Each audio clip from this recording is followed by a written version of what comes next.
কিছু জানেন না, শুধু মানুষের ঢাঁচা, ভাষা, সুর, সারি আপনারা শুনে নির্ণয় করেন খুব ভালো বললেন, ভালো শুনলাম, ভালো কথা। কোরআন হাদিসটা এসছে শুদ্ধ, অশুদ্ধ নয়। কোরআন হাদিসের শুদ্ধভাবে অর্থ আর মানে মাফহুম মানা সব কিছু ভালোভাবে করতে হবে, নচেত চরম শুননেওয়ালার গুনাহ হবে আর বলনেওয়ালার গুনাহ হবে,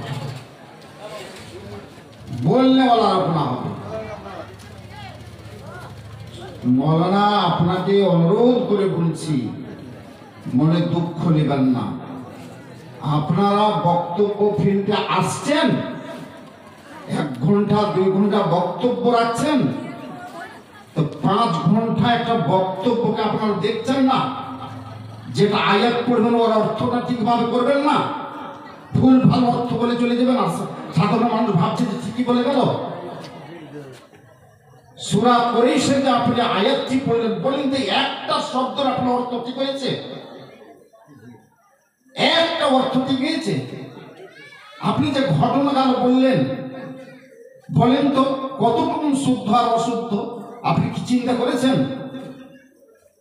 অতএব অনুরোধ করে বলছে, আপনারা তো আর আপনারা আসছেন, আপনারা আসছেন এক এলাকা থেকে আর এক এলাকা আসছেন, ভালো মন্দ বুঝনেওয়ালা জাননেওয়ালা আছে আপনার শ্রোতার ভিতরে, ওনারা বুঝবেন, শুনবেন, আপনারা বেশ ভুল ভালো করে চলে যাবেন, আর মানুষ ভুল ভালো হয়ে থেকে যাবে। আয়াতের আপনার অর্থ 3টা আয়াত পড়েছেন, 3টাই আপনার বলে একটি শুদ্ধ হয়নি।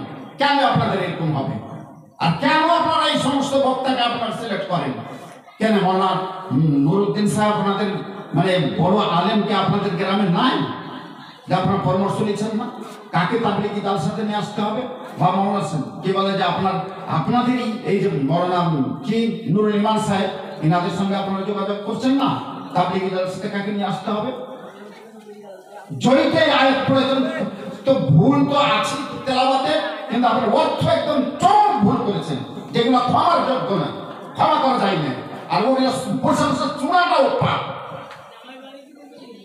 ফার্স্টে আপনাকে বাধা দিয়ে দিতাম, আপনাকে জালসা করতে হবে না, কিন্তু ভাবলাম যে হয়তো আগে চলে হয়তো আপনার শুদ্ধ হবে, আগে চলে হয়তো হবে না, আপনি সবকে ভুল।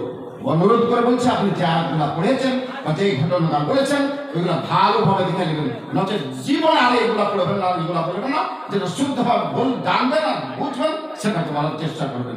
আল্লাহ যেন আমাদেরকে সঠিক বুঝার আর বুঝে তৌফিক দেন। বলুন আমিন। আসসালামু আলাইকুম।